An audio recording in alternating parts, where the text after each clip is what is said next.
Hey everyone, welcome to my channel. This is Tian. In this video, I'm going to talk about a very popular function. It's called WP head.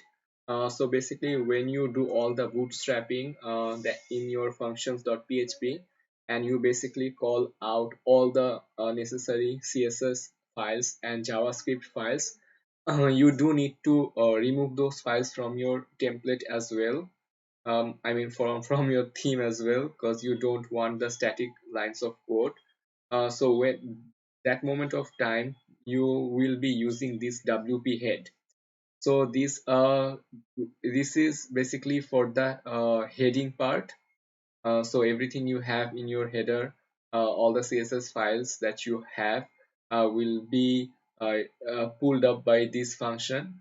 And here, if you see the source, here it says prints scripts or data in the head tag or on the front end.